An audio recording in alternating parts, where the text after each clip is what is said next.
Okay, it's Monday, July 10th, 2023 at 6 p.m. and I'll call to order the Freetown Board of Selectmen meeting. This meeting will be recorded and that recording will be available on the town's YouTube page. All right, first up today, we have discussion and vote on the weekly warrants 54 through 57 for fiscal year 23 and 1 through 26 for fiscal year 2024. So I will entertain a motion to approve the weekly warrants 54 and 57 for fiscal year 23 and 1 through 26 for fiscal year 24. I'll make the motion. Second. All in favor? Aye. Aye. I feel like we haven't done this in a while. Yeah. It's been a couple weeks.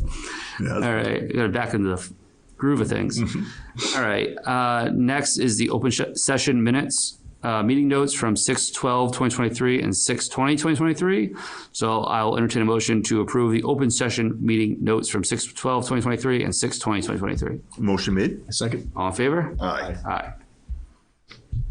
Aye.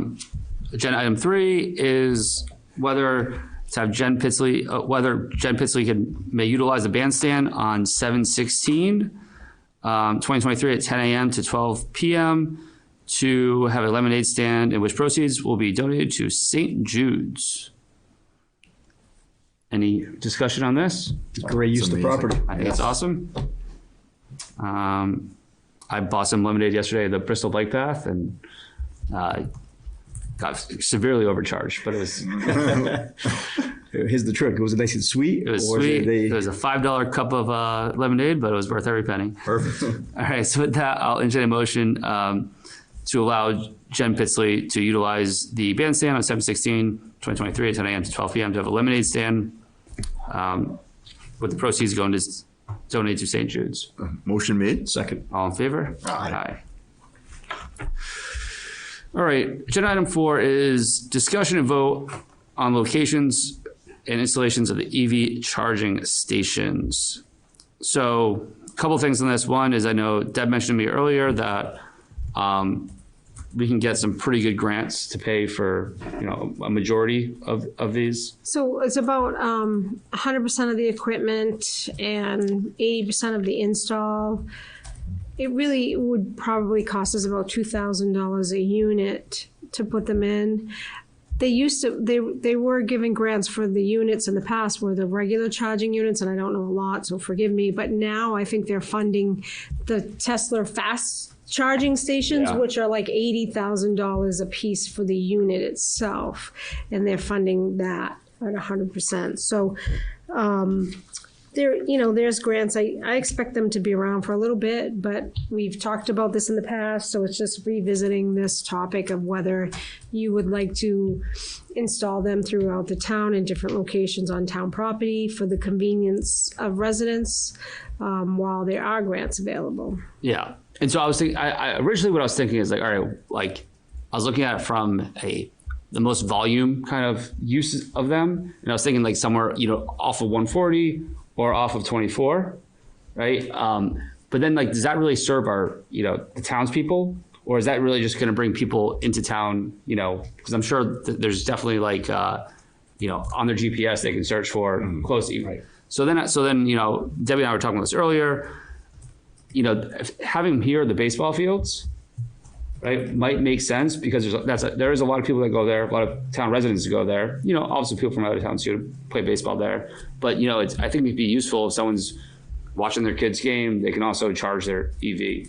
Mm-hmm. That's just kind of I'm not like really strong. I don't have any strong feelings on a specific location. I'm just kind of thinking to brainstorm of what makes sense. Yeah. That's an interesting one. The only problem obviously is the amount of parking spaces over there and then getting people to not park in them when there's a big tournament because then the overflow comes across the street, which is great, and then kids, I don't know that that's an interesting one. Well, that's what that's not all the time, right? There's baseball, but it's not, it's pretty much every day during the summer, but it's not, Yeah, well, in the summertime, especially, that's a good point because in the summertime, in the month of July of right now, they do tournaments from outside the state, right? Yeah. All Cal Ripken region. So you do have quite a few people coming out from out of state. And like Trevor's point, the Tesla charging station does have GPS to the next station, so you can map out your route, right? So that said, we have about 6 super fast chargers at Neon, right? And last time they were here for their beverage license, they did state that they use it quite a bit. It's used often. But what I often find at a charging station on the highway is people have unloaded, unpacked, right? Because it takes a half hour to an hour to charge, depending how low you are. So baseball field long term, yes, I think that'd be a good idea. But then you also have to think about, we put signs up saying only during baseball use, because you don't want someone there unpacking a cooler, waiting for the hour while there's a game going on. That's an extra $2,000 per unit. Where else would we put it? We already have one for Sonnet. We have one in Sonnet. I don't know if there's one over on the East Freetown side. Well, we'd have to, what do we own over there? Yeah, I was gonna say we have to Freetown? find something that we, The Long Pond. Long Pond, right? Long Pond, yeah. and I don't, You know, electricity goes down there, right? Obviously, but I don't know what it requires for electricity, and then does that cost anything extra? Fire station over there. Now, how about this? Can those grants be applied towards the businesses in town? That we'd help write the grant, and then the gas stations that are in town? I don't know. I can ask that, but that's something that they could would be- have to buy into it, right? Because there is these fees, plus there is, I think the grant might be available for any of the business, like anybody that wants to do it. But they also have to pay a monitoring fee, because you have to pay the monitoring fee, which is where they collect their information of who's charging, and also they facilitate all of the collection of fees, because you charge for the use. It's not free for the So, users, obviously. Yeah. I mean, the board will decide, do you want to charge or not charge? But obviously, we have to pay the electricity, and we have to pay for this this software. So you're going to enhance it. I know we set it up to charge $1.50 an hour or something like that. Just to cover the Cost of, yeah. But then that company collects that money and gives it to the town once a month. So I don't know if it's something I can look into to see, okay, we want to put them at a private, like, because the ideal spot is somewhere where, like, now we have the ledge, right? People are going to eat at the ledge, where that parking lot might be a good place for one, because you can plug in and then go eat at the ledge, or go get a shake at Main Street Nutrition or Harry's, or whatever, what business you might be having in that plaza. That makes sense. Yeah. But we don't own property there, do we? No, we don't. So that's why I think Carlos, Selectman Who owns Slope, was the property? asking if Yeah. we could kind of partner up If with we could private. partner up with somebody like, juniors, for example, or somebody over there, I think that would be worthwhile. Circle K. Then it Yes, benefits I would them. think Circle K Juniors would be a better option, only because, and I'm not trying to deter people from going to our restaurants, but I think it's a bigger draw for people to pull into a gas station, Yeah. right? That's where people know to go. I wish we could put them at town hall. We don't have the space, or like to your point, the side of town. They would never be able to get to it. There's no parking. Right. We had issues today parking. Nobody could park. We were full. Yeah. So, So yeah, how would that? I think next and I steps. guarantee you, like Circle K and those big corporations already know Yeah. what they're doing with that stuff, but Yeah. Maybe with the town backing them, say, hey, we want to help support in some way. Yeah. Like, I don't know what that property is between Juniors and Freeman Circle. Is that someone owns that, or that someone owns that? yeah, that's the old owner of Junior still owns that property. Yeah. You have to say it was Veloso, but I don't know now. Who knows? Maybe he would donate it or something to the cause and say, hey, we'll install the charger. You donate the land for public use. I don't know. I wonder is there some at the MBTA station? Do we know? I don't think so. That would be where Do we own that land? We don't own it now. I'm just wondering if Maybe they, maybe the if state. they have put them up there. Yeah, I think just like when we're going for other grants, like as being having EV stations in town, I think what might be like a check in our, Towards a green community. Yeah, exactly. Absolutely. Like going towards that. So that's kind of another reason why I think it's a good idea for us to have it. And just more people are buying EVs. It does make sense to have that kind of infrastructure built out. Yeah, I think to your point is we can start with trying to find out if we can go to private business. I will find out. Okay. As a town. And then we'll just put this on a future agenda. keep coming, yeah. All right, great.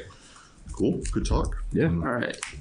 Agenda item 5 now is how to utilize the mass notification system for the Freetown Flash. So what is the genesis? I see we have the memo here where So for the Civic Ready for the 4th of July announcement dated on June 30, 2023, we had 1,658 subscribers, 1,221 voice calls, and 1,248 text messages priority and standard 191. So yeah, I guess what's the decision we have to make here?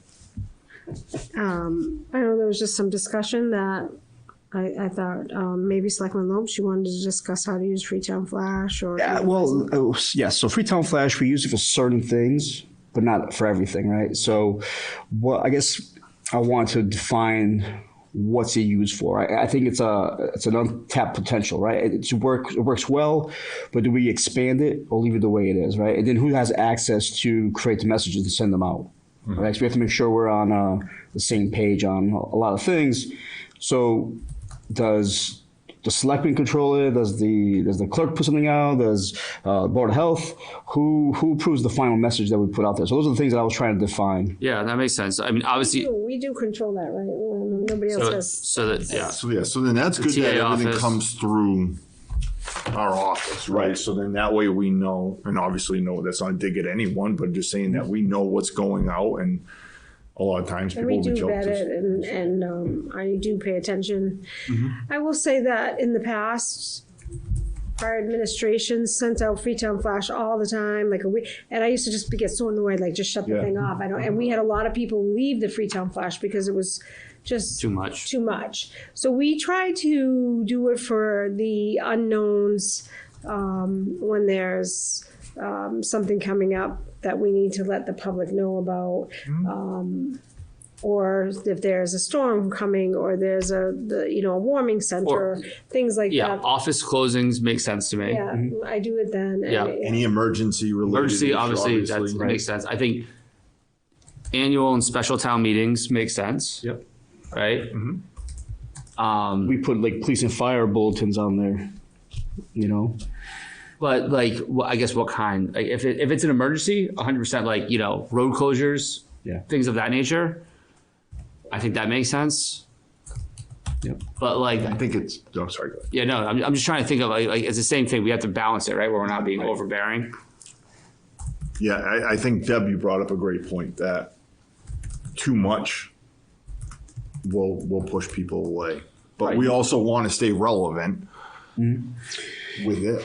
Right. It's like, I'm sorry, Trev. My computer's not up. What were the numbers? What do we have subscribed? Oh, right there. So we have 1,658 subscribers. And some people opt for the subscribers, others opt for the voice calls, others opt for a text message. A lot of them are probably all three at once. I know I get all three. Yeah, I get all of them. I get all of them. So, okay. So, a little lower than I expect. I thought we had more. So, that means we have to give them what they Maybe want there's- to bump up the subscriptions. But how do we know that that's what they want, right? Yeah. Maybe it was 3,000 and it went down to this and that's obviously an exaggeration because we were force feeding them too much information. Right. My thought is how do we get people to know about it? Because maybe it's a lack of people not knowing about it, right? So how do we renew? We could probably, we do once a year. I think that goes in with the census, like, sign up for Does it? this. Yeah, I'm sorry. But also, I think we could once in a while we do go and try to put it on our signs so that people, hey, if you haven't signed up for Freetown Flash, sign up for Freetown Flash. So why don't, obviously this is a group decision, but do stuff like that, right? Send out, put something that renew stuff on our signs and then put stuff on our Facebook page and try and generate a little bit of interest. I don't think it's going to all of a sudden make it double or triple, but. Right. No, yeah. Subscriptions will be a plus or a benefit based on the information we put out there. So we are putting out good information. Like, let's say if we put out, town offices are closed, make sure the same message saying, hey, trash is delayed one day, right? Safe, because people, for some reason, they still don't. Trash is a good one. Right? They don't think that, right? But every time we put it out, trash is delayed one day, right? So trying to take some of the rework out of it. And I think it's done great, don't get me wrong. But you can also use it for many more things. But maybe and the only reason ask the question and see what they say. I think back and forth on the trash one, because we all know how many people ask the question about trash. Yeah. And we now have those signs that are out that they put out, right, that say that things are delayed a day. So, I think that the office generally gets a flash out when the trash is going to be delayed. We're pretty good about getting those out. Yeah, I get those. just using an example. You know, it's just informative things like that people don't really think about, and we use it well. I think we do a good job, but I'm just trying to say that we expand it, and again, now that we've established it goes through the Board of Selectmen office, right, as far as to make sure the information is accurate and not overbearing. Now we just gotta, I don't know, tweaks the word, but you know. Well, the like, clerk I will guess, give where us was your head at messages. when you brought this decision up, like, or discussion up, rather? Well, I was thinking about that. I was like, how do we use this to the town's advantage, right? Like, how do we promote it so that it is a centralized system, right? 1,600 people, that's pretty good. How do we get to increase? Does that mean adding more information or less information? I just didn't know if you had something in mind specific, like, okay, I want to add this or take away this, right? So that's why I even asked. No, I think it came down to like making sure that like certain messages were coming out that were contradicting to other messages from like say like the superintendent, right? One says something about air quality, then we came out saying air quality is bad, and they came out saying it was good. It was within the same amount of time, so it's kind of conflicting. I know we can't control what they put out, but I want to make sure what we're putting out is what the town is saying, not just we're just hearing it and also we're just kind of piggybacking off of it. That makes sense? Yeah. So. Yeah.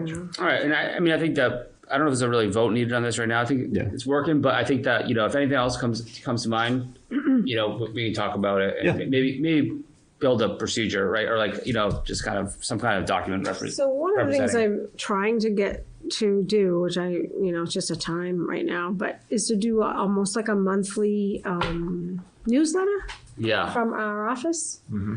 And then that I'm trying to see if we can use the Freetown Flash to email it. You can send a link. Right, but Lola's been trying to work on it. It's a little tweak, right? So I don't want to send out a message. I just want to be able to email them because it's not going to be emergency information. It's just going to be more like a general information stuff. That makes sense. And that way you can read it at your leisure. It's not like, oh, you have to. So I'm not going to promise you that's going to happen in the next couple of months, but something that I would like to do because I really think getting information out to residents is critical. And that's where I've struggled with trying to figure out how to reach more people. A lot of people, the seniors don't use some of the technology that we have, so they don't get the information and they don't have Freetown Flash and vice versa. So my goal is to get as many people as we can, and I'm still struggling and trying to come up with ideas on how we could do that. And doing that newsletter monthly via Freetown Flash is one of the reasons, or even quarterly, maybe not monthly, maybe quarterly to start, because it will be a heavy lift, will be helpful to get some information out. And maybe we can, this is kind of off subject almost, but work something with the senior center, because a lot of the people, as you know, when we've sat down with conversations with them, they were holding their monthly newsletter. Right. And they were like, this was their Bible to them, so to speak, right? So maybe we can work something coordination with them and getting some of this information in there. Yeah, I like that. True. I like that idea though. One of the other things, just so you know, with the pods coming for the COA, we're talking about redoing the parking lot because we're going to need to move, we're going to lose parking, and the sign. And I don't know. Funding is an issue right now, but my thought is to almost see if we could do an electronic sign there, which. As you know, in the Four Corners, we had the electronic sign about the 4th of July. Yeah. That was great, right? So if we could have an electronic sign over at the COA, that might help for some of the seniors that are driving and going there too. So that's just a thought that I will further vet and determine funding and what that would cost. I love a sign. All 4 corners of Freetown. Yeah. Now, don't we have a bylaw in place that says no electronic signs? I think we do, yeah. Yeah, so silly bylaws. Not the bylaws apply to the town. All right. So I think we'll move on from that one. We good there? Okay. Yep. All right. Thank you. Good discussion. So now is the contract between the town of Freetown Environmental Partners LLC for the Four Corners traffic review and concept development. So see the total contract value is $39,000 $800. And this would be funded. It was funded by an article at town meeting. Yeah, that's what I thought. I want to make sure. All right.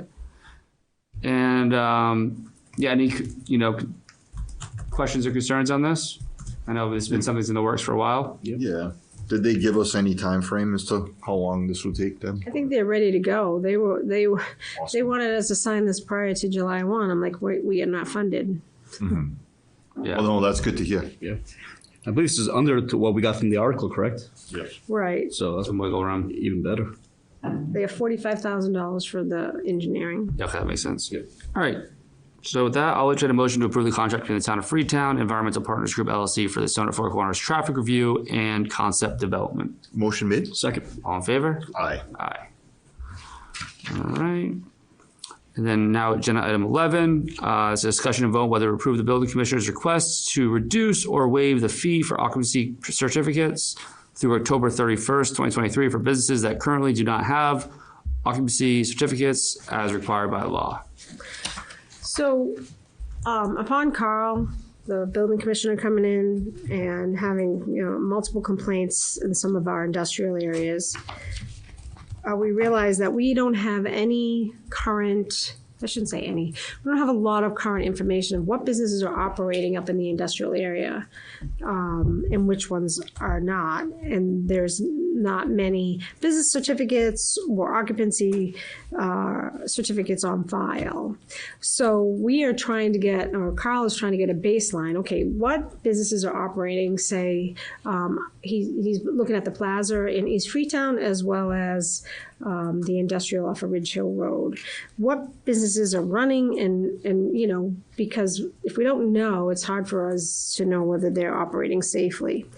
So he's trying to get them to come in and get the occupancy permit, and we have a $100 fee, and he's requested that we either reduce it to $50 or waive the fee in order to get them just to comply if they'll do it.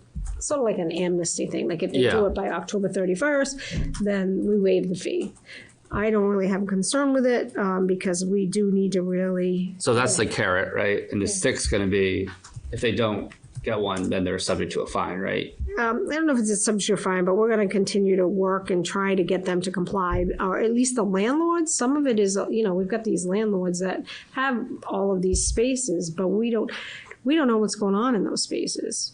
And whether they're safe and whether they comply. So I think we're just trying to get a baseline, who's there. And then from there, we may do some inspections and say, okay, you have all these acetylene tanks and you don't have the proper fire suppression system or blah, blah, blah. So it's sort of going to be this process of just let's start and try to get a baseline. And if they've been there for a long time, they're grandfathered. So it's not a matter of everybody's going to come into full compliance. It's sort of just getting a baseline. How do you know how long they've been there if you don't even know what's in there? Yeah. So it's sort of just trying to determine who's there today so that we can have a baseline moving forward. Yeah.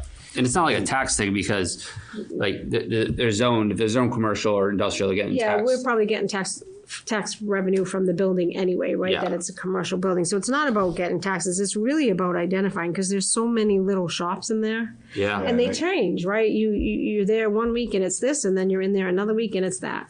And I guess my thought too is I also wonder is how do we figure that out? Because you have certain ones that are in there that they're just storing cars in, right? Right. One of my friends is storing cars over there. Yeah. So.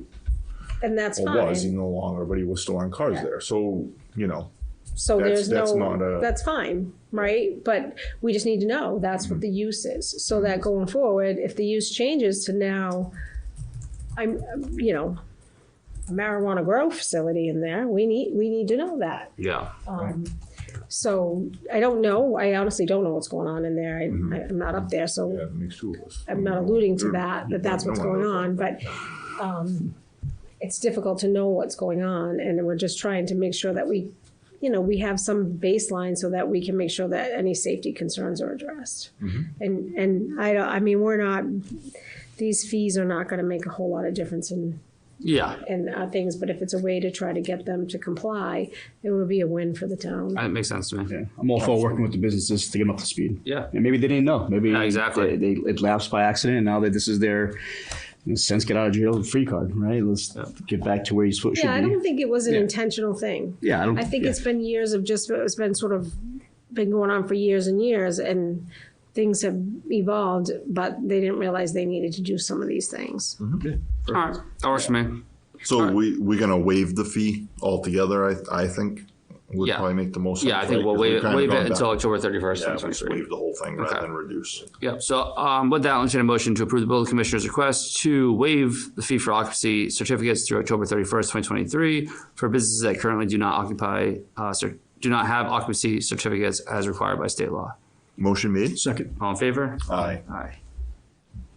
All right, ambulance abatements. So I'll entertain a motion to approve the ambulance abatements and write-offs for the month of May 2023 in the amount of $148,026.59. Make that motion? Second. All in favor? Aye. Aye. All right, so then now we have agenda items 9 through 11. There was a request that we push these because Sergeant Long is he's on vacation right now. My opinion is that we can vote on 9 and 10 for discuss this in executive session, made these decisions, and then agenda item 11, we can push that until Sergeant Long is back. Does that make sense, everybody? Yeah. Okay. So agenda item 9 is discussion and vote whether to discontinue the K-9 program. So, as we've discussed, for a multitude of reasons, unfortunately, it no longer makes sense to us to continue the K-9 program. There's budgetary reasons, also just shift bidding, kind of fairness reasons. If we had, if circumstances were differently, and we had somebody who was not a sergeant who could be the K-9 officer, I think it'd be a different circumstance, but that's just not the situation we're in. So anyone else wants to add anything to that? I'm just going to say that I think it's more so to me the latter of those two statements that you made. I mean, Yeah. obviously money always matters, but it's more about safety for the officers who will be working with him, and just overall how the flow of the department will work, unfortunately, without the program. Yeah. Based on all the factors, it's not an easy decision by any means. I think this is one of the hardest decisions we have made as a board, right? We appreciate all the work that's been done from the officers and the CODAs, the K-9. However, looking at all the factors, based on everything we've said today, for everybody involved and for the entire police station, not a single individual or program, this is the most fair thing for everybody involved. It truly is. It wasn't easy. Not everyone more than welcome to put their name in the hat and come and be a selectman. These are tough decisions we make, but this one was honest and fair. Yep. All right. So with that, I'll entertain a motion to discontinue the K-9 program. Motion made? Second. All in favor? Aye. Aye. And then agenda item 10 is, this is to authorize disposition of the K-9 dog CODA to Officer Sergeant Long, and offer to Sergeant Long per the collective bargaining agreement. So pretty much saying that, Sergeant Long has been a long-time caretaker. Obviously, this is his dog, and I think it's only fair and makes sense that he has the first opportunity to take the dog. I don't know if anyone has any questions or concerns on that. Yeah, no, it's it's part of the collective bargain agreement Yeah. that he hasn't, he has that he's afforded that right anyways, and obviously beyond that, it's the right thing to do. Anything else sounds absolutely crazy to me. So Yeah, absolutely. If there was any other discussion on the board, I would be shot down by everybody on this board. I truly believe that as someone that has a service dog that's with me majority of my day, and you build that bond, not just as a regular dog, but you're there everywhere you go. This is now Sergeant Thomas Long's dog. Yeah. So absolutely, hands down. It always was. Absolutely. yeah. All right, perfect. So with that, I'll entertain a motion to authorize the disposition of the K-9 dog CODA and offer to Sergeant Long per the collective bargaining agreement. Motion made? Second. All in favor? Aye. And as I discussed, we're going to push on agenda item 11 for now until Sergeant Long's back. Agenda item 12 is whether to approve the agreement to the town of Freetown and Saltine Warrior for fiscal year 2024 for highway salt. I think it was like $77 a ton. Well, you really looked that up. That's a great name for a salt company. Yeah, we've used them in the past too. It's funny, and it's, to your point, it's a great name because I remember it out of all the contracts we approved. That I still remember that name. So it's $77.98 a ton. Great. I'm assuming Chuck has We did procurement for them. procurement through it, yeah. And they're on the state bid list, I believe, as well. Any questions or concerns on that? No. All right, with that, so I'll entertain a motion to approve the agreement between the town of Freetown and Saltine Warrior for fiscal year 2024 highway salt. Motion made. Second. All in favor? Aye. Moving on, agenda item 13. This is for two bids. One is Kelly Drive and Quanapug road improvements. The other one is Memorial Drive pedestrian access improvements. So both, we have multiple bids. We actually had a review of the bids done by GBI. Their recommendation for both bids is to go with KR Resendes. Any questions or concerns here? No. Yeah. They're the lowest bid on both bids. The lowest bidder, Yeah. and there was And they're, No OSHA issues, and they do kind of like a whole analysis of the bids to make sure that they make sense. and they do. No, that's great. They do a great job. Yeah. So yeah, just to put some numbers on it. So for the Kelly Drive, Quanapug Road, it was $480,000. And then for the Memorial Drive, it was $90,000. maybe. The Memorial Drive one, that's the one across the, right, the one we've been discussing. That was mostly a grant. Memorial Drive. So we get a grant for $61,000. We put out to bid that first piece, then a flashing, like a beacon that I think the highway department could do. And then actually asphalting up the handicap spots at the park, the ball field. You know how they're gravel at the end, right where the walkway is. So in order to make it more accessible to anybody handicapped, we thought it best to asphalt that, but we didn't know where the funding would come from. So Chuck had said that he would give us Chapter 90 money to make this work, and he felt like we should do all of that. So that was a cool collaboration between me and Chuck and GPI. So he's giving us 61,000 grant money. The rest is coming from Chapter 90 money, and that's what's paying for Kelly Drive as well as Chapter 90 money. Excellent. So that's going to be just it's crazy that it's expensive, but it's going to make it a little bit easier for somebody who is has mobility issues to get to the park. Yeah, gravel is not good for canes or sticks or dogs, so it's makes sense. right. Yeah. So yeah. Thank you, Chuck. Excellent. Yeah, absolutely. Great idea. All right. So with that, I'll enter a motion to award KR for the Kelly Drive and Quanapug Road improvements and Memorial Drive pedestrian access improvements. Motion made. Second. All in favor? Aye. Aye. All right. And then 14 and 15 are just the contracts. So with 14, I will entertain a motion to approve the contract between the town of Freetown and KR Resendes for Kelly Drive and Quanapug Road improvements. Motion made. Second. All in favor? Aye. Aye. And then 15, I'll entertain a motion to approve the contract between the town of Freetown and KR Resendes for Memorial Drive pedestrian access improvements. Motion made. Second. All in favor? Aye. Aye.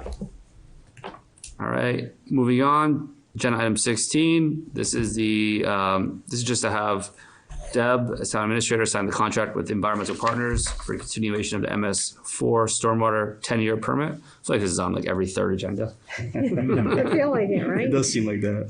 Yeah. It fell behind at one point, right? Yeah, So so- then that's what the part of this issue is that there was a lot of catch up. Right. And then now, I don't know. Yeah, it does seem like it's on more than it needs to be when you're talking about something that's annual or whatever. But No, it's just, I mean, the years just start flying by. Maybe that's what it is. Yeah, this is My fourth year now. yeah, we're in, I think this is for year 5 and 6, maybe. Okay. That's what I think it's for. And it's roughly around $100,000. So it costs us about $50,000 a year for the MS4 permit. It's crazy, but that's what it costs. So we're this is a 2-year contract. We do have the funds for this Yeah, this was at town meeting as well, right? We have some article money from, I think, the fall town meeting. Yeah. And since this is a yearly thing, we finally just put it in the budget. That makes sense. We put $50,000 in the budget and under the town administrator's budget because it's something we have to do every year, right? This isn't going away for us. Yeah. So I said at this point, we might as well just put it in the budget. And that was part of the reason why my budget went up this year, was because I put that $50,000 in there for MS4. Makes sense. All right, with that, I'll entertain a motion to approve the town administrator to sign contracts with environmental partners for continuation of the MS4 stormwater 10-year permit. Motion made. Second. All in favor? Aye. Aye. All right, now we have some reserve fund or transfer requests. So 17 is, this is not a vote, right? Nope, no. So this is acknowledgement, so no vote on this one. The town clerk's reserve fund transfer request for office supplies, the amount of $103.19 for elections. Okay, that's been acknowledged. Now we have to vote on these. So this is town clerk's request for appropriation transfer between or within departments for office supplies, the amount of $54.62, moving from town clerk clerical salary wages into the town clerk office supplies. Anyone concerned about this $54? No. All right. I thought we didn't. It's a little weird. I thought they said that the finance committee said we didn't have to do this. Not on the reserve fund transfers, but on the interdepartment, you do. Interesting. And that is a statute, by the way. So I do, I did look that up. I would rather have it that we make a vote and it doesn't matter than not make the vote, right? So I'm okay with it, but that's what, we haven't done one of these in a while, and I thought it was because we. No, we're just at the end of the year, and we want. I mean, part of it is just so you know what's going on too financially. Is I'd rather. we like. That's why we put the acknowledgements on, just so you see it. Makes sense. I'm simple. It's simple. I'm completely okay with it. I'd rather know, to your point. All right, so with that, I'll entertain a motion to approve the town clerk's request for appropriation transfer between or within departments for office supplies, the amount of $54.62, moving from town clerk clerical salary / wages into the town clerk's office supplies. I'll make the motion. Second. All in favor? Aye. Aye. All right, agenda item 19, we have police chief's request for appropriation transfer between or within departments for police overtime in the amount of $3,634.26 from police reserve officer salary to police overtime. And we have the chief here. Yes. Just additional overtime that wasn't budgeted, I'm assuming? You come to a mic. As most of you know, with post reform, most of our reserve officers are not available. We don't have part-time officers to be able to fill these positions. Yeah. So in order to maintain the manpower, most of these open shifts were filled with overtime. Yeah. The funding was still there for the reserve officers to be paid. So we're making that request to offset those positions with the overtime. Makes sense to me. Yeah, Any absolutely. additional questions for the chief? No, that makes sense. Thank you for explaining that to us. All right, first one, chief, we'll give you a nice easy one for you. The softball, thank you. All right, great, thank you. So with that, I'll entertain a motion to approve the police chief's request for appropriation between or within departments for police overtime in the amount of $3,634.26 from police reserve officer salary to police overtime. I'll make the motion. Second. All in favor? Aye. Now we have another request here. So this is the accountant's request for appropriation transfer between or within departments, the amount of $1,098 from workers' comp to property insurance. And I don't think we have accountant here, but do we know what this is about? I think there's an email here. It's just a request, I think. Yeah. Just short on one account and pulling it Surplus from, another one. yeah. The way they give us our bill, it's lump sum, and they don't break it down for a long time. So sometimes it's hard for us to know which accounts to pull it from when we pay the bill. So at the end of the year, we have to sort of move it between departments. We just got the current year bill of $200,000, but they didn't give me whether it's for property or whether it's workman's. So we're pulling it out of what we think it's going to be, but come the end of the year, it's not that. It's more from this, more from property insurance than it is from workman's comp. So he's sort of moving it around now. That makes sense. So yeah, and what Matt wrote here, we have a budget deficiency for police and fire accidental insurance, and we have a surplus in property insurance. So makes sense. So it looks like it's 20 and 21, two different. Yes, They are. they are two different things. He's pulling it from two different accounts and putting it into the same account. Okay, that makes more sense now. Okay.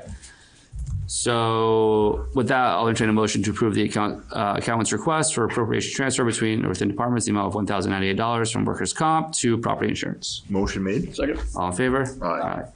And then it's the same motion again, pretty much. Different account, Yes, different account though. So this is from, liability insurance. yeah, exactly. So we have a budget deficiency, do the same thing twice. A budget deficiency for several of our liability insurance accounts. We have a surplus in our property insurance accounts. So that's what this one is. And it's the same exact dollar value though, right? Yes. Okay. So with that, I'll entertain a motion to approve the account's request for appropriation transfer between or within departments, the amount of $1,098 from liability insurance to property insurance. Okay, that's where it's different. Motion made. Second. All in favor? Aye. Aye. All right, great. And then the last one here is for the library's request for appropriation transfer between or within departments, the amount of $700 from library tech salary and wages to additional gross overtime. So this occurred because they were short-staffed with one of the resignations of the library techs, and Nicole worked overtime to work those hours that needed Gotcha. to be worked. So she generally doesn't have overtime in her budget, but because of that, she incurred overtime. So she's sort of moving what would have been paid the library tech and salary into the overtime budget to pay the overtime. Makes sense to me. Any questions or concerns? No, All straightforward. right. So with that, I will intend a motion to approve the library's request for appropriation transfer between or within departments, amount of $700 from library tech salary / wages to additional gross overtime. Motion made. Second. All in favor? Aye. Aye. All right. So I'll kick it over to personnel. Thank you, Mr. Chairman. Item agenda 23, discussion and vote whether to approve the agreement between the town of Freetown and Deborah L. Petty. I believe everyone's gotten a copy of the chops from our town council, making sure that our Ts are crossed, Is are dotted. Everything looks pretty in order. Sorry, Deb, you didn't get the kitchen or the sink, but something in between. I believe it's fair. Anybody else had a chance to look at it? Any comments or questions? Yeah, there's not a ton of changes since No, just the last page, if you guys want to look at page 6, there's a couple, if you read his comments. Yep. So I'm fine with deleting that non-exclusivity clause because I can't do any other work but this. I would be dead. Not enough hours in the day. There's not. So I'm fine with taking that out. I think it was just a standard boilerplate language. Yeah. And then under the termination clause, I think there is mixed signals. On section D, which says you can terminate me at any time with a 14-day advance written notice. I'm not concerned about that. If you want to leave it in, it does sort of contradict the termination for cause clause. But it doesn't scare me. Or you want to terminate, delete that. So those are the two real things that you need to be concerned with. Everything else was just like linguistics. Sorry. Yeah, just like, yeah, it's word, yeah. I'm okay with deleting both those sections. Yep. Same. Okay. Listen, council saying, ooh, we disagree, so.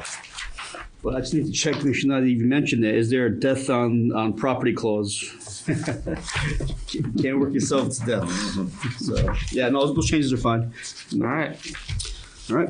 I'll entertain a motion to approve the agreement between the town of Freetown and Deborah L. Petty with the said deletions. All right. I'll make that motion. I will second it. All in favor? Aye. Item agenda 24, discussion and vote whether to approve the agreement between the town of Freetown and Carlton E. Abbott Jr.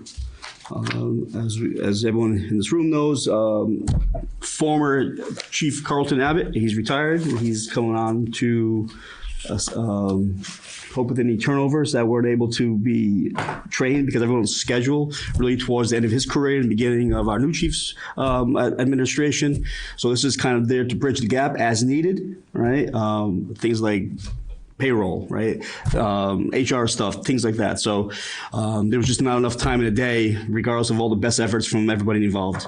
So this just brings them back on for those purposes. And it's been budgeted Correct. They already have it, so we're good there. Correct. And to your point, it's as needed, right? So the new chief is doing a great job, so we probably won't need him much. That's right. He's But got you a. never know. Thank Yeah. you very much. This council will definitely benefit the town, so I look forward to it. And Carlton's a great asset, so I welcome it. Looking forward to see him tomorrow. Perfect. Sounds good. Thank you, chief. Thank you, Chief. I entertain a motion to approve the agreement between the town of Freetown and Carlton E. Abbott Jr. I'll make that motion. I will second it. All in favor? Aye. Item agenda 25. It acknowledges the receipt of the disclosure of appearance of a conflict of interest from Mary E. Resendiz Brown. Sorry, Mary. And this is regarding, she's on the fire building committee. And someone that bid on that is a family member. So she did the right thing and came to the town and acknowledged that so that we're all aware. Okay. All right. So. She abstained from voting and left Yes, the room. Correct. Yeah. So, Thank you for noting that. Yeah, She she's- stayed away from voting and any conflict. She did the right thing and let us know ahead of time. And she also let the board know at the time. Correct. So It's hard to avoid some things like this in a small town like Freetown sometimes. Oh, you know, absolutely. so. So great on her for being on the committee, and she once again she removed herself from the situation of the appearance of any conflict. So Gotcha. good on her. Perfect. I don't think there's any vote needed for that, so we'll continue on. Item agenda 26, discussion and vote on a raise for public health nurse for fiscal year 24. So looking at the numbers, this is with the raise requested is within the 2% we gave most of the other employees as COLA for the year. So I don't really see a big issue with this 2% raise, give or take. But I think for future years, would it be cleaner if we just add this to the annual town meeting, to the budget? So it was in the budget. Because she's not a bylaw employee, I had put on the agenda for you to vote to approve all of the raises that were approved by town meeting budget for all the bylaw employees. And then I realized I sort of missed her. Okay. So this is sort of cleaning up my mess and making sure that everybody, you logistically did approve everybody's raises. So yes, it shouldn't happen like this in the future, but she sort of doesn't fit into one of the other groups. So I missed it. I apologize for that. Yeah, That makes sense. Yeah, absolutely. And sorry, Laurie, we appreciate all the efforts you do. And that said, I entertain the motion to vote and raise on the raise for the public health nurse for fiscal year 24. I'll make that motion. I will second it. All in favor? Aye. All right. Item agenda 27, discussion and vote on whether to approve the following appointments. A, Corey J. Kubik as patrolman, probationary, effective 7/10/2023 through 6/30/2024. B, Logan A. St. Louis as patrolman, probationary, effective 7/11/2023 through 6/30/2024.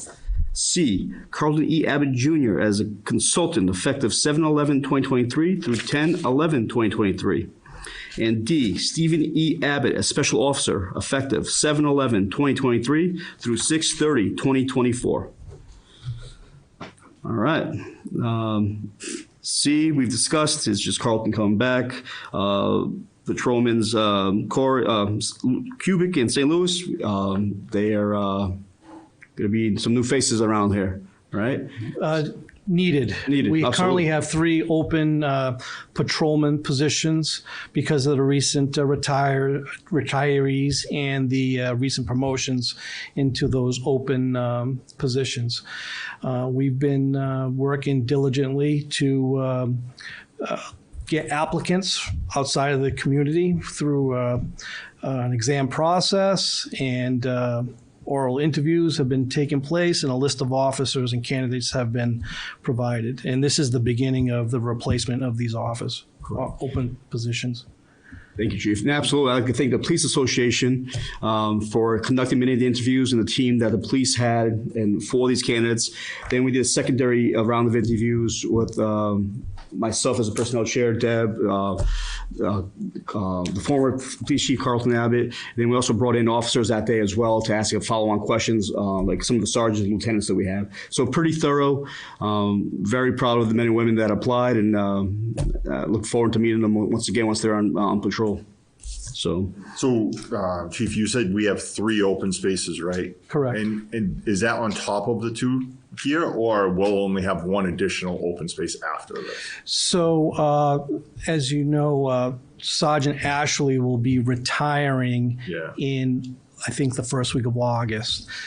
A replacement, Kaylin Joes, will be promoted at that point, where she'll be a sergeant, and that will open up an additional position for a patrolman. So currently, right now, we have 3 that are open, but once that retirement happens, there'll be a 4th. Gotcha. So, Crazy. yeah. It's again, they all did very well. They were great group, great candidates. So I'm looking forward to them being out there for you guys. Thank you. That said, I entertain the motion to approve the appointments read through A through D on their effective dates. I'll make that motion. I will second it. All in favor? Aye. Item agenda 28. So this is whether to approve starting patrolman Corey Kubik at step 5. So I'm going to say something, and I'm sure the chief and Sergeant Ash will also have the information. So Corey, patrolman, patrolman Kubik, he was a former police officer. That's correct. So he has some knowledge and experience that'll be beneficial to this department and this town. So this makes sense with his level of experience coming in. Exactly. He obviously brings quite a bit of experience from the city of New Bedford. Not only was he a patrolman, but he was assigned to a drugs narcotics unit. So that experience alone is invaluable. He started in his full-time position in 2012. So currently he has at least 11 years of experience, probably working towards that 12th year. The challenge for us is recognizing these candidates that are coming from outside of the department and incentivizing them to come to our department. And how we've been doing that is obviously with your discretion, is to place them in this step tier that's in relation to the CBA of the police union. Yeah.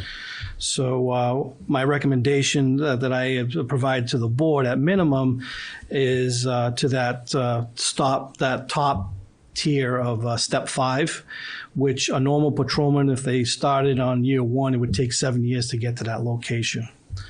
So that's minimum my recommendation. However, the board does have discretion if they want to give more credit to the amount of years that he has been working in New Bedford. So that's something that for you to consider. But at minimum, I recommend that he be acknowledged for at least 7 years of service in relation to our CBA. So we may go forward and provide him with those extra benefits as his time goes on with the town. No, Chief, let's run that down for a second since you brought it up. Okay. He'd be at what, year 10, 11 right now, right? 2012? So if you wanted to account for his services now, it would be 11 years of service. And in relation to the CBA, it would be the same rate of pay of the top 5 step. But in relation to the CBA, he would be getting 4 weeks vacation. You would reach that 4 weeks vacation once you acquire 10 years of service in relation to the CBA. However, at minimum, again, we're incentivizing Mr. Kubik to come here as a patrolman, and at minimum, to reach that top 5 step, he would have to be recognized for that 7 years of service. And that was my recommendation. But again, as a board, you may consider otherwise. So obviously, to me, that's a no-brainer to go to that step. My question is what does he have currently? Do you have any idea what he's receiving in the city of New Bedford as far as vacation? Because if we're going to be able to incentivize him, it's through, obviously the rate of pay will kind of be set at that, but the vacation, I'm assuming. Absolutely. We're all pooling, all the towns right now in cities, they're all pooling for the same set of resources. Yeah. Right? So we want to attract the best and brightest. We may have to rethink our strategy on that end. So exactly. I'm curious to see what you have to say. But I would recommend that this is a starting point. If Mr. Kubik wants to come back to the board and discuss that at a later time, he can do that. I don't know what prior conversations Chief Abbott had with Mr. Kubik leading up to this time. But I think it's reasonable at least recognize a minimum of those 7 out of those 11 years of service and get him started with 3 years vacation. And if he wants to come back to the board and present himself and make that request, I think you could at least have that discussion with him. Yeah, he is a Arizona resident. Him and his family moved here, so local guy. Now new local guy. In 10 years, he'll still be new. Yeah, definitely an asset, Yes. a good asset for the town going forward. Great. So I mean, obviously, I say, it's not even a question, the top tier, but then vacation. So do we say we recognize him as having that and give him the 4 weeks? I mean, What's he getting now?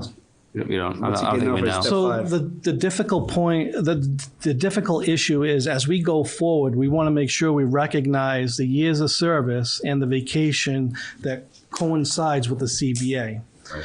So if you're inclined to give him 4 weeks vacation, my suggestion is recognize 10 years of service, okay? And he would continue on from that point that go along with the CBA. I think that's more than fair, honestly. I mean, to Selectman Lopes's point, there's a smaller pool, and there's a lot of people out there looking for officers. It's not obviously just a department issue here; it's everywhere issue. But we do what we can to incentivize them. So I think giving him an extra week's vacation isn't going to break the town, and it might make a big difference to him. So. To me, I say we recognize it as the 10 years, starting day one, give them the 4 weeks, and hopefully that's a good point. And what I failed to neglect to say as well is that there is an MOA, an agreement between the town and the union in regards to the incentivizing these candidates coming to the town. So you definitely have flexibility and discretion in these matters without any recourse from the union. Excellent. Well, that's important. We want to make sure the unions, are represented, and as far as your wishes as well. At the same time, like to Jared's point, and to the point I was making as well, it's a tough pool out there. It truly is, right? And so if we're going to bring people into Freetown, let's make sure it's other people know we're also here for them. So I like Slick and Zager's idea.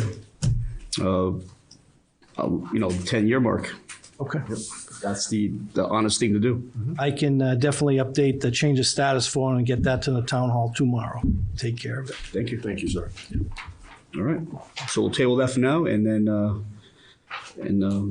get that information. Should we We'll vote on on the step 5 thing? Yeah, you need to, you can't take. So, okay, so we'll continue step 5, and It's just the number of years, and Right. you can make that vote. That change will be done tomorrow. internally, and we can take care of that in the office. Okay. But All right. I think he's planning on coming soon, so. Yes, Tomorrow. tomorrow. Is it already drafted? Like yesterday, yeah. I entertain the motion to approve the starting patrolman for Corey J. Kubik at step 5, as well as the amended change to his 10-year tenure. All right, I'll make that motion. Second? All in favor? Aye. Thank you. Thank you. All right, thank you. So we have board and parks, but we also have a 7 p.m. public hearing in All right. Well, we got 2 minutes. So we'll wait on my stuff because I started just to stop it. So I feel like it's kind of discussions. Right. I can jump to 32 if you want, for 2 minutes. All right, go for it. 32, we had discussion about the schoolhouse and what the use was going to be in the future so that I could continue to pursue grants to complete the building or, make the building comply with what the town would like to see there.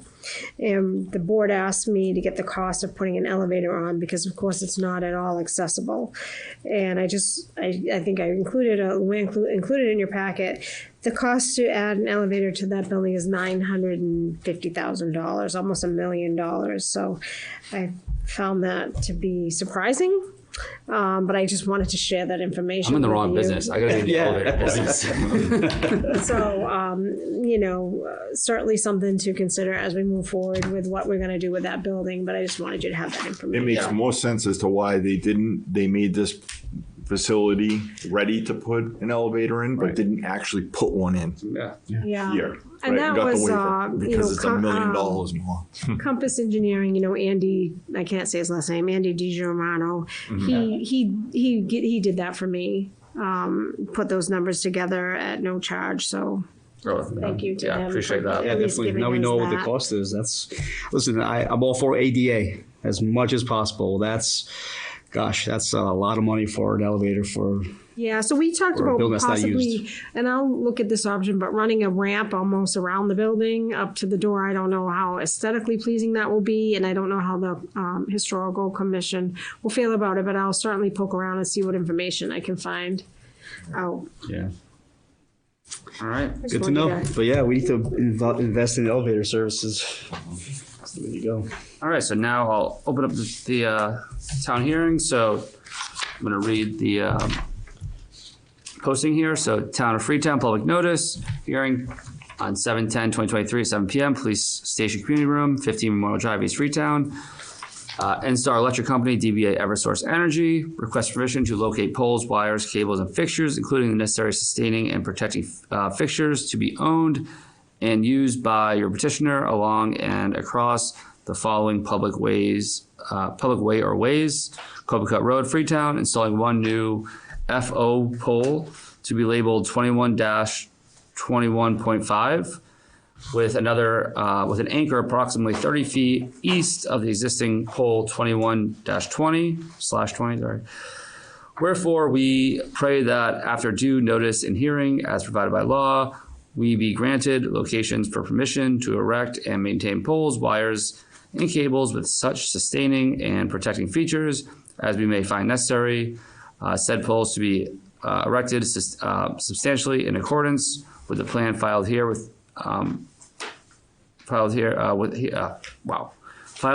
marked plan number 2277113 dated June 15th, 2023. Also for permission to lay and maintain underground cables, conduits, wires, and necessary equipment in the above or intersecting public ways for the purpose of making connections with the poles and the buildings as each may desire for distributing purposes. Your petitioner agrees to reserve space for one crossarm at a suitable point on each of said poles for the fire, police, telephone, and telegraph signal wires belonging to the municipality and used by exclusively for municipal purposes. Persons interested in commenting may appear at the public hearing. If unable to attend, the public hearing comments may be submitted in writing no later than close of business on Wednesday, July 5th, 2023, to the Board of Selectmen, 3 North Main Street, Sonnet, Mass. 02702, or lsouza@freetownma.gov. All right. So with that, I'll open the public hearing. Our public hearing is now open. I don't have to vote on that, right? I forget this every time. Don't do this enough. There's no representative here from Eversource, right? So for the people listening at home, what's the abridged version of all this? They're just putting poles, put some conduits, they maintain the services of those poles and conduits, right? Anytime that they make any new location to a pole, they have to do this. Yeah. Public hearing. Public hearing. And so were there butters? The town notified them. The town notified the abutters. We verified the abutters list that was provided from NSTAR with Okay. the assessors, so. Anybody call, email, Yeah, this is just gonna stop by, write a letter, pigeon? smoke signals. Yeah, it's just like they're just moving a pole. The plans are in our packet here. Yeah. Those are the abutters. For the people at home, know what they're getting. Perfect. I like the underground wires. It's easy to maintain and it's aesthetically pleasing. Yep. You know, I've always thought of as a cost saving perspective. Sure, upfront cost of getting rid of all the poles in a small town like this and burying everything, because then you wouldn't have to have trees falling on wires and things like that. You know, I'm sure it's cost prohibitive, but Yeah. it does look aesthetically nicer, does. pleasing. Chief, you have any input on this pole situation? Unfortunately, I do not. Okay. Yeah. I always was wondering if it's something to do with, is there something else coming, or is it something to do with stress on the poles? I don't know. Yeah, well, there's a lot of solar stuff going on. Yeah. Yeah, this is related to the solar system over there. So I guess that's the petitioner's name, is the Borrego Solar Systems. Borrego, yeah. Borrego. Yep. I didn't see that. That's on the plan. It's on the. I'm trying to read this But all that sideways. underground work they did last year was all about the solar. Okay. As far as the people's property, I didn't see it on the plans. That was going to be anyone's front yard or backyard, so it's all public access. So it's probably why we don't have any abutters here. Yeah. So everything looks pretty clean as far as that.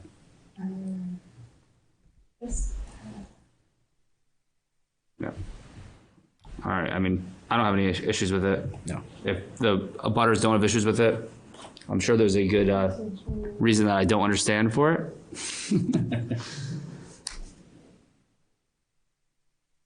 Yeah, this is frame pole for 3-phase primary.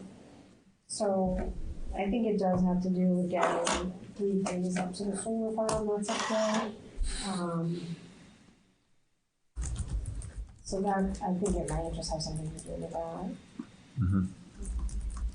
All right. And it's a taller pole possibly. It looks like it's taller than the existing pole. That makes sense. All right. Well, no one's here for the public hearing, so I guess I'll close the public hearing and vote on it. That makes sense? Absolutely. Close the public hearing. Yeah. So I'll entertain a motion to close the public hearing. Motion made. Second? All in favor? Aye. Aye. And then I'll just get agenda item 33 done, and then I'll go back to you. So discuss and vote whether to approve NSTAR Eversource. Let me put it this way. I'll entertain a motion to approve NSTAR Eversource request to add a pole, lay and maintain underground cables, conduits, wires, and necessary equipment in the above or intersecting public ways for the purpose of making connections with the poles and buildings as each may desire for distributing purposes on Copacut Road as detailed in the hearing on 7/10/2023. I'll make that motion. I second. All in favor? Aye. All right. And then now, Jared? Thank you. All right. Agenda item number 29, discussion on charging disabled veterans or veterans for parking at the boat ramp. So recently it's come up that last year there was some people that were coming in that were veterans. They were being charged. Now they are being charged. So in order to make it clean, we decided that we should have a board vote on, what do we want to do going forward? As everyone knows, it's a state-owned property, but it's a town-managed property. So we, as a town, have the right to charge or not charge people that come there. So, I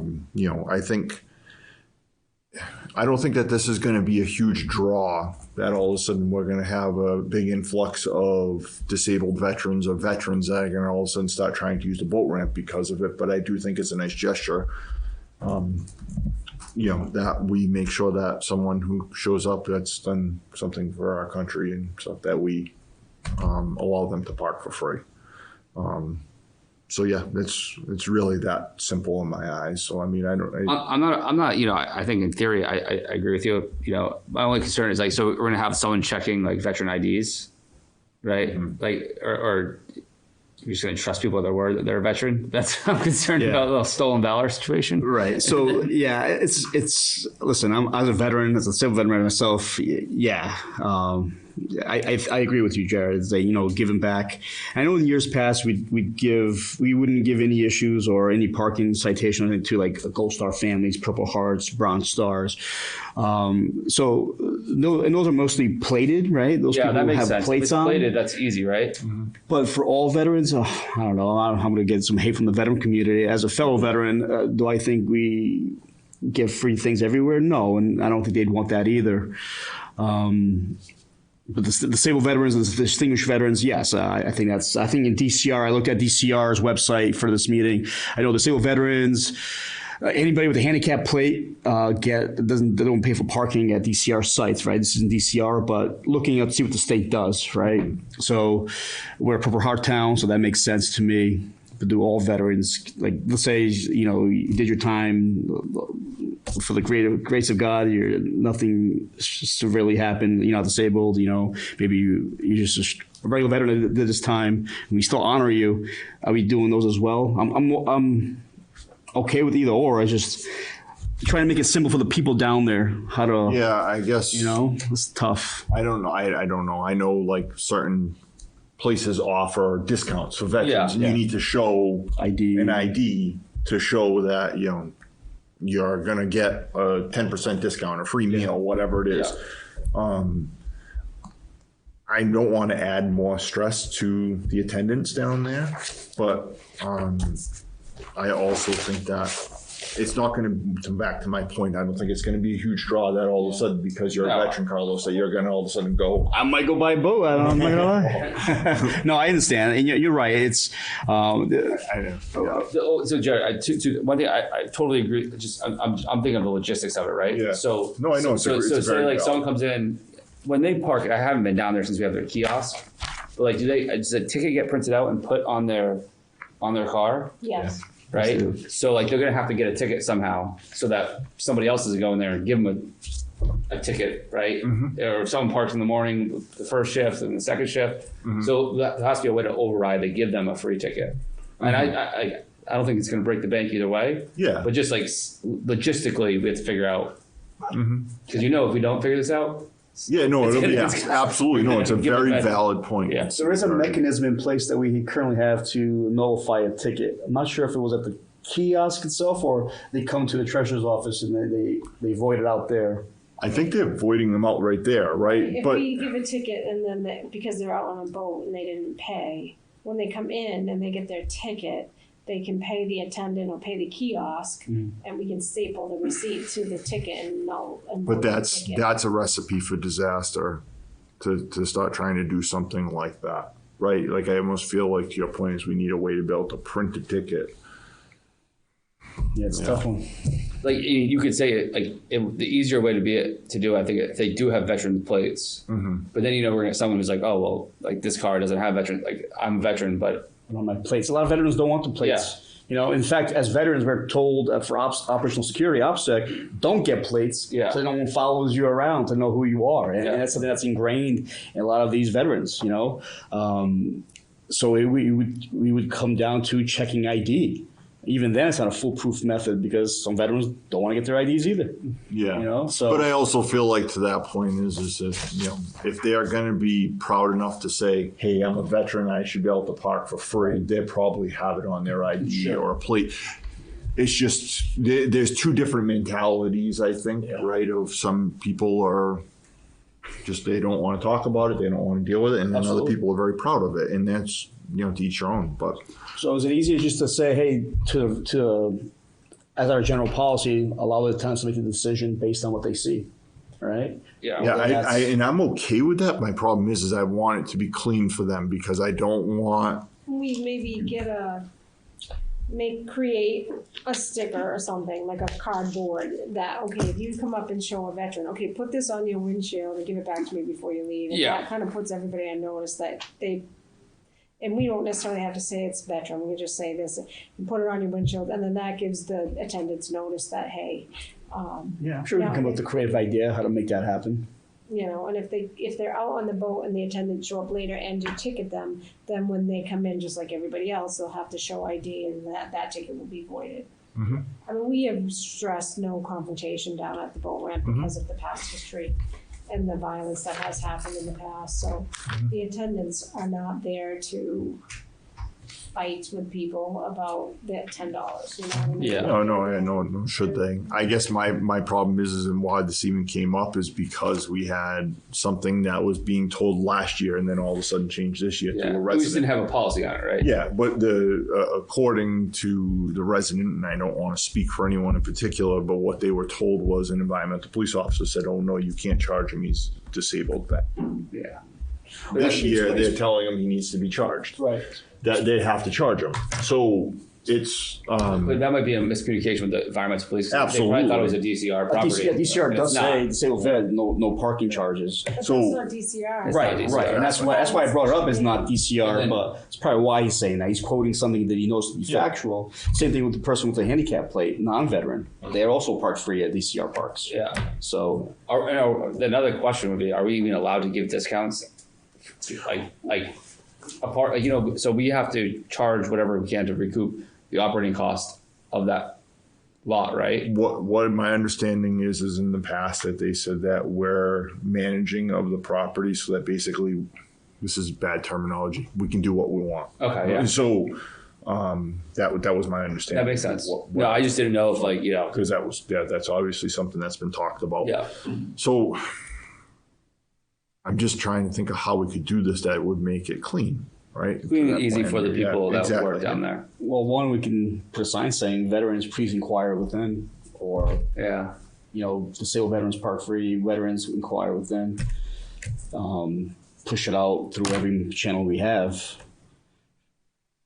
Yeah, and I don't know that we need to make a big production of it either. I'm just thinking of how do we go about making sure that the attendants know? Because to your point, I think that there's going to be people who won't even say anything. They don't care. They'd rather just pay the $10. They're like, okay, I could park for free, but I don't want to have to walk over there and show them my ID and whatever. They're just like, I'll pay the $10 and park and I'll be on my way. So We can certainly inform Jeff to inform the attendants that if somebody's, coming in and they're a disabled vet, that we're not gonna charge them, and then just let it go and at that. And if you give them a ticket because they're out on the water when they come in, if they show you the ID, that you void that ticket. Again, we have attendants down there trying to keep the peace, trying to keep it clean, trying to keep it orderly. It can get a little out of hand down there. They're doing a great job. Second year in, trying to keep it as simple as possible as far as what enforcements we're going to be doing. Great testament to the police chief before, right, in the police department, training them what they needed to know. Luann, for it seems like for many years, she's been tackling that area down there. So some vast improvements. Do we try to please every single person? That would be tough on any subject. But yeah, disabled veterans, I think it's already been done. I think we just clarifying it to Jeff and his staff, going, hey, this is the policy moving forward, that we're not going to charge for Gold Star, disabled vets, Purple Star, Purple Heart, things like that. So I guess I just need to be able to put into the motion what exactly we want to put it as, right? So, because you're saying a bunch of different things that could give, so what. Oh yeah, So I just want to be able to give them clear guidance. So do we say, obviously we were saying disabled vets. Do we want to include anything else into that? Yeah, there's some verbiage on the CR side that we can piggyback off of. I think it says I'm trying to remember it. My computer's not up and running, so I think it's something like disabled vets.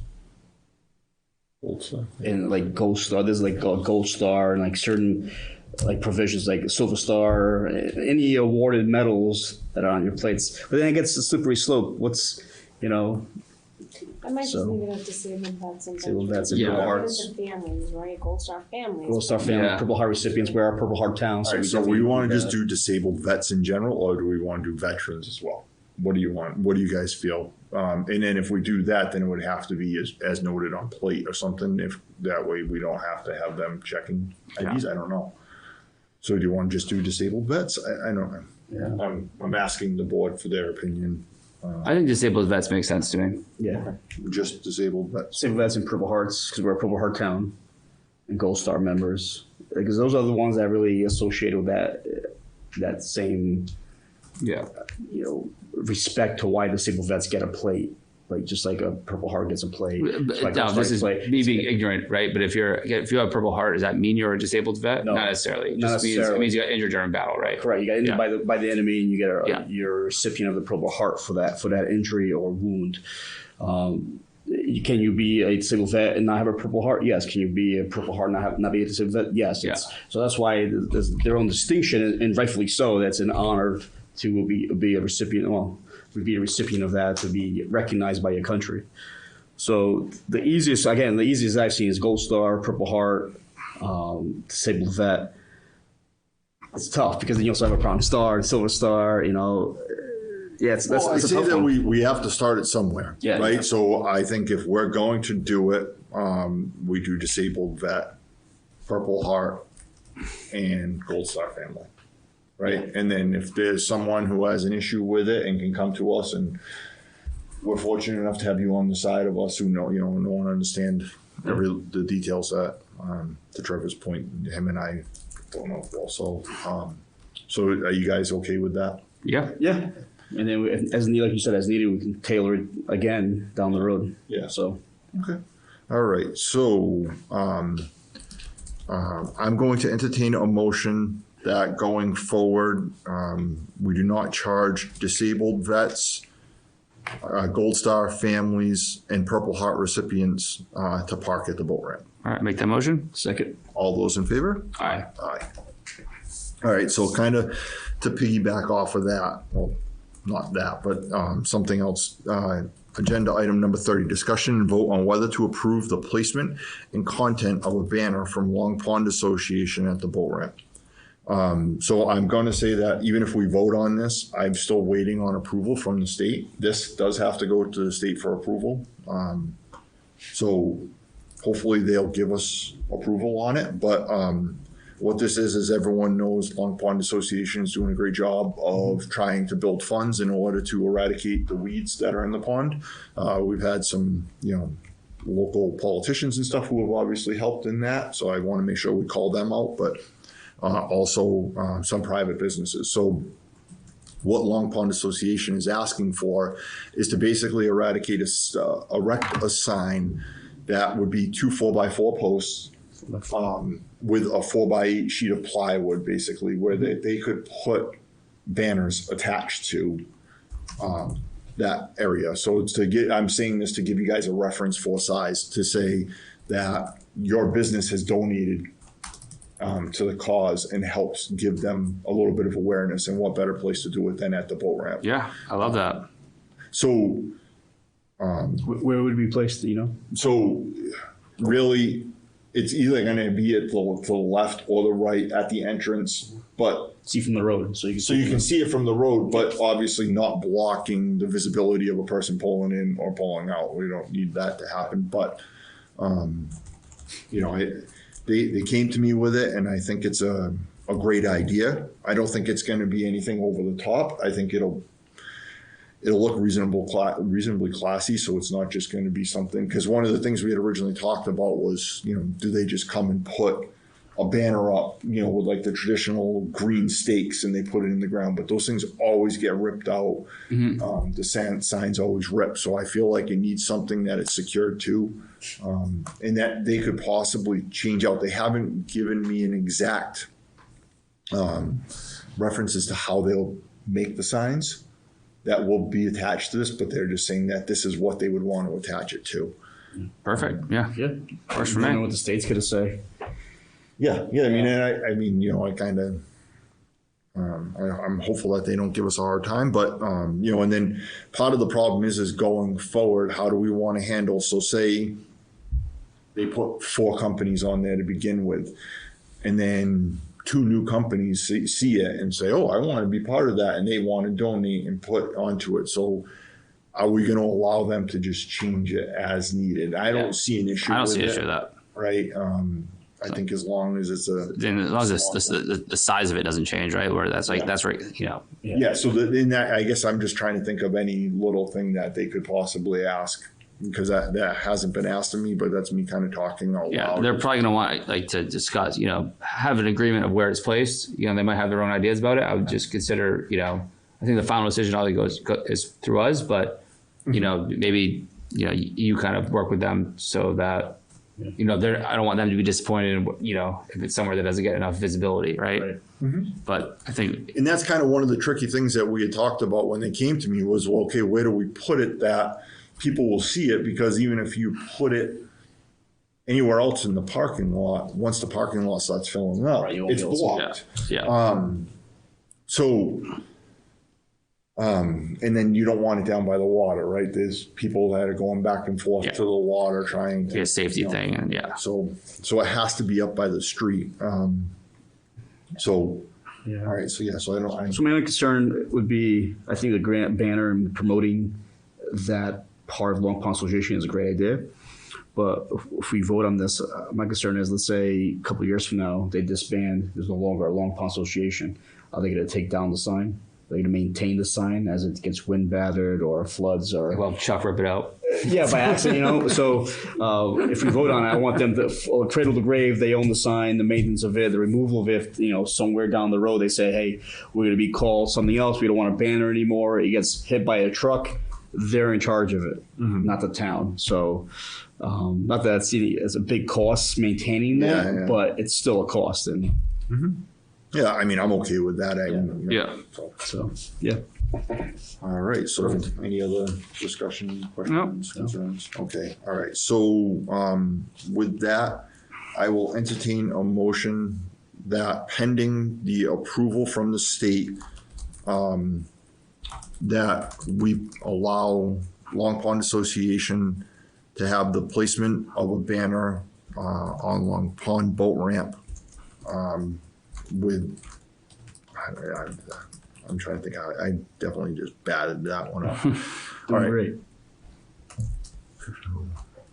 All right. So I entertain the motion to allow Long Pond Association to place a sign on Long Pond boat ramp with the approval from the state, with the caveat that they maintain and take down the sign if they ever disband.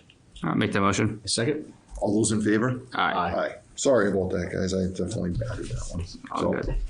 All right, so agenda item number 31, discussion and vote on whether to apply for a grant to improve the trail behind the ball fields, which requires approximately a $40,000 match. So I'll let Debbie talk to this to start. So as you know, I'm always working on grants, and there's a trail grant that comes out that gives municipalities money to improve trails for outdoor recreation. So we have the pathway around Little Fenway that is a pretty nice pathway. Internally with Victoria Planning and with Serped, we've talked about improving that pathway because we are working on a lot of improvements, what we call the campus, right? With shared use path with this new crosswalk going from the school over to the Little Fenway.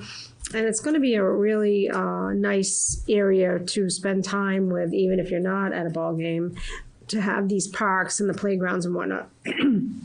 So there is a grant that would improve that trail, make it ADA accessible yet again, so that if you have mobility issues, you'd be able to utilize it. Put some benches out there, some picnic tables at the head of it, so you can sit and enjoy that, because it does come up behind the senior center currently. And the cost is around $100,000, and the grant will pay 60% of that. So obviously with grants, I generally apply, but this one, because it requires a substantial investment from the town, I wasn't sure that that's something we should move forward with. I wanted to ask the board prior to actually applying for this trail grant, if it's something that you felt we would want to use the town's money on to complete that project if we did receive the grant. I mean, so one question I know, and I apologize because I should have thought of this before, was we're talking about all the ADA compliance from the ball field, right, to get onto the ball field and stuff. Will that connect to this? I think it will. I'll have to look. I don't know if Carlos can tell, but yeah, so we're going to have a walkway on the school side that will go to a 10-foot wide crosswalk with a beacon over to the existing sort of walkway. We will work on that walkway. There'll also be the handicap spots that now will be asphalt that they can get to that walkway and the walkway down. Now, does that walkway connect to that trail? It does. So it goes from the basketball court all the way around through Bullock Road, past the fire station, back around behind COA. Through the COA, behind Little Fenway, and once again behind the path Little Fenway, right? Back up to the path where the handicap spots would be. It's a cool little path. Yeah. I just walk my dog there all the time. And not to mention also this as well, in that path, there's a path there that people have created over the years, right through the state forest for mountain biking. Yeah. So if we do this, I would like to see like a little crosswalk as well on Bullock Road, notifying people, hey, you can also go straight to the town forest this way and go mountain biking. There's multiple trails right through that. Like a gravel pit back there. There's all kinds of stuff. Yeah. I know there's a couple of elevation issues that this grant, we would spend the money to take them out. There's some inclines or declines that people with mobility issues struggle with. We would hope to get the surface to be a harder surface. Like I said, the benches and the path would be widened. So if you're a family walking, you can walk, I know that when my daughter had softball practice there, I would walk that just to get some exercise in. So I do think it's utilized as it is. It is. During games and trails and everything else, the league does go out, and if they see a tree down, they'll cut it up, move it to the side. Any branches sticking out while they're driving the lawnmower, they'll cut it in place so that, because it is used during, they have multiple games going on, and like you said, parents, instead of watching 20 games, or they're there for a triple header, they're doing laps. Yeah. I haven't mapped it. I've only driven a lawnmower around it on my thing, but they do use that, as well as the seniors use it as well for their morning exercises when they're out there in the field. So it does get used. I think it's just, $40,000 is expensive, but I do think that, we need more outside spaces for our residents. And this is a perfect little spot for it. I think it's a good kind of opportunity to kind of see how this one goes and see where else we can have other outdoor spaces of this nature. Yeah. I wish we had more mountain bike trails that were. Yeah. I mountain bike in the Freetown State Forest a lot, but with the dirt bikes being out there now, it's tough. The trails get beaten up really bad. It'd be cool if we had some. I know there are some technically not allowed to have dirt bikes out there, but in reality. Well, they just got a grant as well, some of the Mountain Bike Associations, to create a bridge and paths in the state forest, which is close to that area. Yeah. So that's where I started thinking. I was like, hey, might as well give them a sign saying, caution, mountain bikers coming our way or something. Yeah, and I know that there's like a NEMBA organization around here, which is a mountain biking organization where we can reach out to them too and see, maybe work with them something down the line. One of the grants that Victoria got is a grant that will, and we've got so many grants going, I think it's Safe Routes to School, but we'll also have a shared use path along the school side of Memorial Drive down to the Veterans Park. So that will connect into this as well. So this will be, and that's sort of our goal, is to make this really a family friendly, user friendly outdoor park, in addition to just being the ball fields, which are amazing in themselves. But that, like I said, grandma comes, maybe she wants to come down to the Veteran Memorial Park while the kids are playing, or in between games if you've got a couple of games going on. So that it will be a couple of years before you see that actually finished. But that's been that was a $1.2 million grant for that shared use path that will be going along Memorial Drive. The only hiccup I see when I look at ADA for that whole facility. So you'd want to get from one end to the other for ADA. So we're looking at, let's call it a half a mile loop, right? I don't know if that's accurate or not. Let's say half mile from the basketball courts back around to Little Fenway. The only hiccup I see really is the parking lot itself. It's got millings on it. So I know we're redoing the handicap side, which is on the, let's say, the right side looking at it, potentially doing the left side as well to get to the path. That's really the main entrance to the path. So you have that middle parking lot, that would be millings. So if we're going to go for the grant, let's see if we can get a grant that also helps pave that in a way that's similar material. Similar material to the path. I'm going to assume it's going to be black asphalt, right? I'm not sure if it's going to be asphalt or some kind of compacted stone dust. So there was Well, that might be a good idea. But I guess, my one thought is if they're going to park there as someone who has mobility issues, they'll be parking in the handicap spot, right? So they will be, for the most part. Right, but there's a handicap spot for the baseball side, but there's also a basketball court, and then really the path is on the left side into the basketball courts, and right now you got timbers. I'm sorry. I thought you were saying you could enter it from the right side over. You could. It's just, for you to get to it, you'd have to also do, once that path is in place, to make it so that it's walkable. Is it there? Does it connect? Yes, but there's no. I think I want to say wood chips at best, right? Maybe some stone dust, creating that path behind Little Fenway. That's for erosion purposes and everything else. So if you put it on the left side, which is the main entrance to where the basketball courts are, you do have telephone poles, which are easily moved. But that place is all gravel and stone dust. So somebody in a wheelchair would have a tough time getting to that section. unless they turn around and go back. But I might defeat the whole purpose. I don't know, it's just food for thought. So I say go for the grants, absolutely, on my 2 cents, and then and see where we land. There may be another ADA portion that we don't see. Right, I mean, we are in the middle of the ADA self-evaluation transition plan that will be done soon, and that will free up next year in the grant rounds. We'll be able to do some action with that grant. So that's something that we could look at, that entrance, or we can look at it now and see what we can do to make it a continuous sort of path. I'm looking at the grant to see what we're posing for. So I'm assuming the way they're going to build it now, the handicap one, they're going to build it so that it's far down enough that it goes down to the path, right? The concrete path that leads to the big baseball down the middle of the driveway, right? So I'm assuming that's what they're doing, right? Again, assumption is probably the whole entryway. I'm sorry, I was looking at, they're doing stone dust is what they're, compact clay and stone dust on because asphalt would be, I know, quite a bit of money. Just for that, I think the 4 handicap spots of asphalt is $11,000 just for those 4 spots to asphalt. So to do that whole trail would be extremely expensive. Oh, sure. Imagine. Millions. It's crazy. So we're gonna, but if you do the really hard packed stone dust, it's I'm not saying it's the best, but I think it will be, Better than what's better. And you're taking out the inclines and stuff. But I'll also work on getting the continuous from the handicap spots to the trailhead. Yeah. Figure out how to get that connection. Maybe I can do it with this grant. To me, it just makes sense doing that. That way, you can definitely say, hey, ADA's compliant, right? In a sense, it would be perfect, no, but at least you can get to A and B without any troubles. Makes sense. So, I think it's a good start. yeah. Any other questions, concerns? No, I love grants. Yeah, there's 2 of us.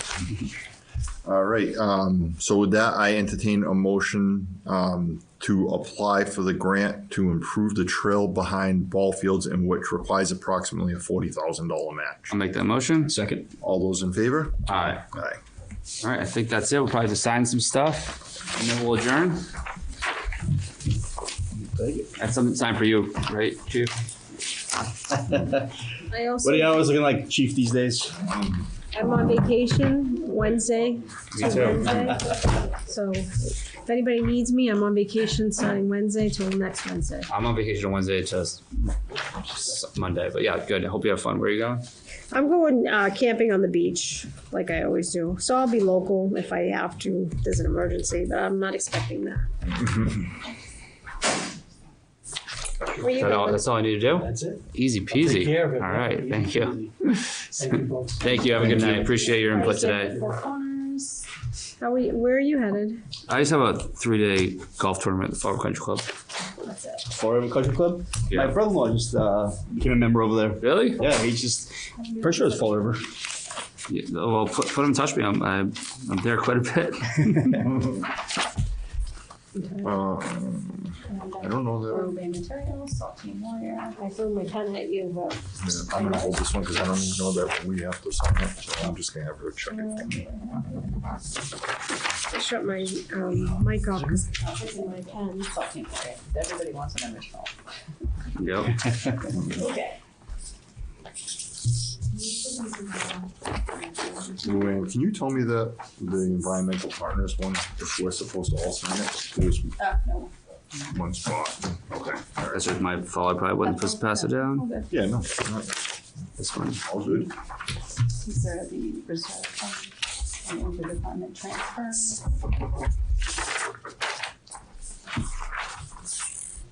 That's where the stickers are.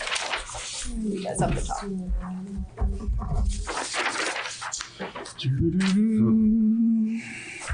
Police one.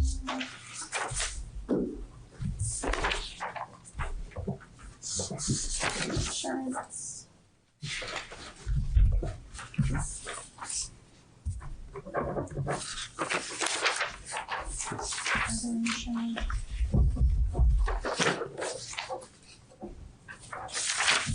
Library.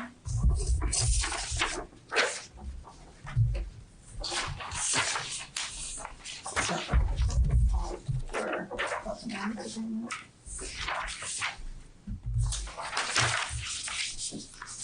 thought he was coming tonight. He told me to come tomorrow.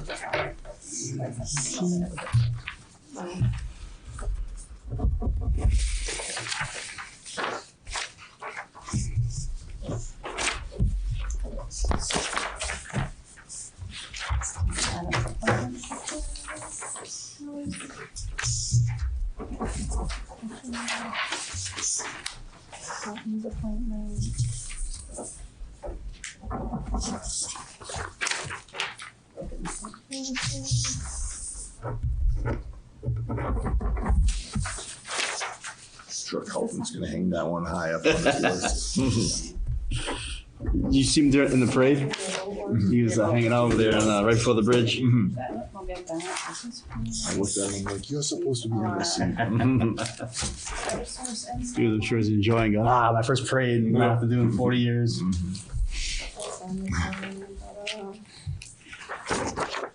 I had fun. The rain felt great. No left. I started raining and everyone just stayed. I said the same thing. I'm like, the fact that everyone stayed, like, it's one thing with a parent with kids that stayed, but when you have adults that stayed, it was good. These are just you. This is all the Kelly Drive. They're all the same thing, but they gave us these bound books, so I don't know if I have to try to get it in the book or not. And then this is the Memorial Drive one. That's, just double check and make sure there's only one that is just like that. I'm gonna try to keep these straight for you. I just changed it. In 20 minutes. You can ask, Keith Rivers, I'm pretty sure. That's what that was. And then right here. That should be Okay. fine. Correct. All done. Thank you. It's a real bad Yeah, signature. 3 times. 3 times.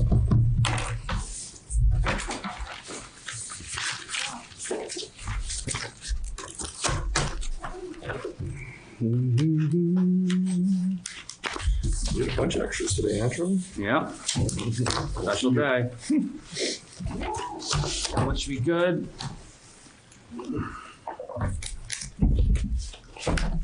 Nice pens. I can't believe it's July 10th. I know. Where's my mind? Yeah. We're in the throes of summer already. I just can't. It's more like spring. Weather hasn't been helping. Did I tell you about my July 3rd experience of not being able to see any of the fireworks down on the beach? Oh no, what happened? So I always have company over on July 3rd. We walk down to the Bayshore beach and we watch the fireworks. But this year it was high tide, so we can't get low on the beach. And there was some big tree that must have grown, and I couldn't see anything. It's funny 'cause I was also at the beach and I saw them all because I was just about 50 feet above her. we didn't know each other were there. He was up on the walkway. I didn't realize you could see him from up there. It was like a big break in the trees. When I was leaving, I could see what you were talking Yeah. about.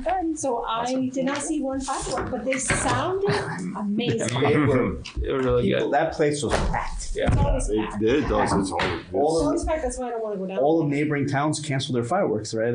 And so we got a lot of extra. That makes sense. The weather seemed great, and I saw videos of them, and they looked amazing. Mhm. I They're just good. didn't personally get to see them. My I was dog very did not. disappointed. My dog did not like them, but they were good. Yeah, no, they were great. I was very disappointed. I did not get to see them, but Next year. yeah. we'll plan. Well, next year I'm going to go to a different spot, right? So Yeah. I have a house down on Water Street. That's I'll have to probably a go better down place to go. Yeah, this year the committee voted to expand the amount of volleys and the length of the fireworks. We gave a little extra. Yeah. And well worth it. We as soon as it happened, we're like, that's why we made that Yeah, they decision. kept It going. was amazing. They kept It going. I was amazing. impressed.